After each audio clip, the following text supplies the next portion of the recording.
is the question which everybody is now looking forward. So the purpose of this event is to bring fantastic speakers, including our ad guru or marketing guru, I would call.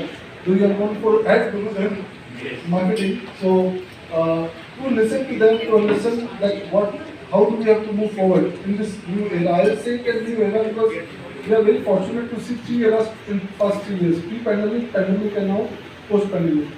So it will be very interesting to. So you find that the market is becoming enriching. You realize this is something you feel like. Is that even the youngest country too, and I'm going to remain so for the next country. And 70% of our population is going to be below the age of 30. So that means that there is a huge dynamic workforce and spendability, money that can be bought. Their thinking is very different from older people. So अपने बच्चे देख लो, because you have no leadership. And right now the situation is, when I am not coming, people are insisting, sir, kindly इसको देख लीजिए. ठीक है? So don't come to please do make it. No, but that's in the last 20 Now the years. question is why it's happening. I will tell you a painful story about an outage. Some important news which was supposed to be with the public, I'm not making it public here. One to one I can share with you. One for organized media and the traditional media, which is newspaper, electronic media, like television. My only piece of advice is get a backbone. The public depends on you for an opinion which is non-biased. So don't let them down, don't be sold. Become it. And the second is that if you do not spread your values between social media and electronic media, which is not organized, which is internet, then you find that your leadership is shrinking. Because I thought people will become obsolete afterwards. The young people will actually take over. And the young people do not have any belief in your credibility. So first you have to build credibility with the young people. You say that you have a backbone, that you can stand up against the government and you can spell the truth. That is the order of the day if you want to be relevant.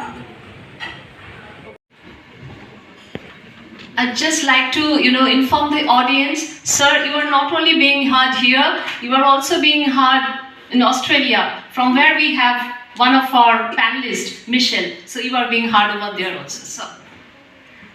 Good. That puts a lot of pressure on me. I thought it was just purely local Jamai talking to his in-laws. I consider all of you my in-laws because I'm married to a Bengali lady, and she. And the fact that it's designed in Australia, that they are Australian brands. I thought Australians didn't like the Chinese anymore. Oh yeah, it's a love-hate relationship. Yeah, one day we love, next day we hate. It's the way. What about Cambodia, Bangladesh, Vietnam, India? India? Yeah. You must be doing all that resourcing from all of these places. Yeah, listen, I've made product in Europe. I've made product in India. I've made product in Bangladesh. I've made product in Vietnam, and I've made a lot of product in China over the years, running different brands. Yes, there's stigmas everywhere, and none bigger than made in China. But the technical aspect of what is being produced out of China is still one of the best. So if you're looking for that fine line between quality and price, China is still up there and proud of it. And they know they have the right tooling, they have the right education, they have the right manpower, they have some fantastic factories there. And the same as India. India is coming on very strong on textile, very strong on manufacturing. So again, it's perception. If everyone didn't have stigmas, we'd be a much happier place in the world. Thank you, Michelle. Question is for Michelle again. Hi, my name is Rana Basuthakur. I head strategy and marketing for a curated e-marketplace called Zari.com. We're essentially a curated e-marketplace. Michelle, we spoke and we delved at length about value creation. Now, when as marketers, we are often seen walking the tightrope between... Talking about perception here. I can show you a product that is completely sustainable, completely traceable, A1 factories that you can eat off the floor in China. And I can show you some terrible, terrible products and terrible conditions in Italy. Yet, again, if I pose this to anyone in the room, including the panel, if I said made in China, made in Italy, 9 out of 10 people would say made in Italy is a more luxurious and therefore righteous product than made in China. Yes, we have issues around the world. We have incredible issues around the world in terms of, audit requirements, in terms of... So, in the formative years, let's say when we were in school, in teenagers, and in college, looking at the commercials that were made by you, and Pepsi hits a very Recording in progress. Because वो देखने के बाद लगा कि अब क्या देखा मैंने, right? You would not have seen something like that before. So there is a particular way as consumers we always saw brands as there is a particular color, there is a particular tonality, there is a design, the font has to be like this, the emotion that comes out even in a branding to a television commercial to a print ad came to us in a particular way. I guess that's one of the building blocks of when you say building a brand, it's an identity. Cut to now, today's day and age, where lot of influences, lot of reels being made, where if I shift to a beauty product's television commercial or a content for the newspaper, magazine would be made under a lot of guidelines, right? That the model has to be wearing a particular shade of color. So there is always a tight rope that I'm sure agencies are being said that no, that person cannot be the brand ambassador because it doesn't fit my brand, etc. Now the same brand team is handing over a brand to, let's say, 45 influencers sitting in Calcutta.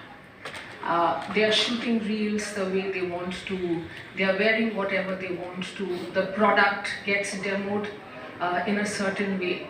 So now when a 21, 22-year-old new consumer sees a brand and sees multiple versions of it, कि television में एक दिखता है, YouTube में एक दिखता है, and then there is an influencer of her same age who is doing it separately, differently. So where is that core, that value. brand? Yeah. The So core value is what you're talking about. Yeah. So what would be your take? So what's happened is that this is a nine shadi. This is the honeymoon period with influencers, and the fact is that influencers are very rapidly losing not only consensus but credibility. Because what has happened is that influencers are mediocre people with large followings of even more mediocre people who have no opinion of their own. And they just follow an influencer whose opinion they follow who is also mediocre. So what happens is that eventually it's come a full circle and now you're going back to brand value building like it was done traditionally. The only difference is that influencers don't tell stories. No, they don't. Influencers just have followings.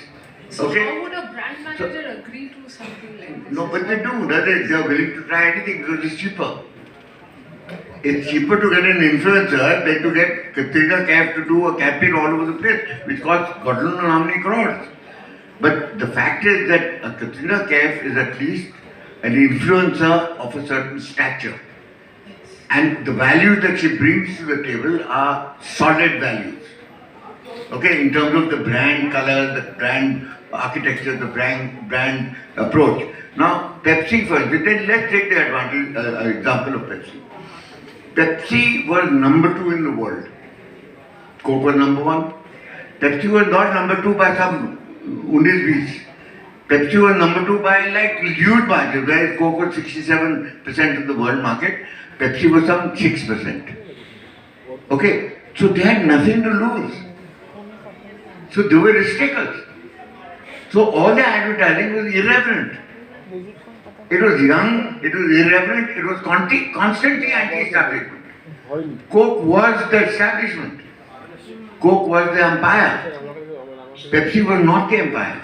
In India, what happened was, after the 90s, when we were... Question is for Michelle again. Hi, my name is Rana Basuthakur. I head strategy and marketing for a curated e-marketplace called Zari.com.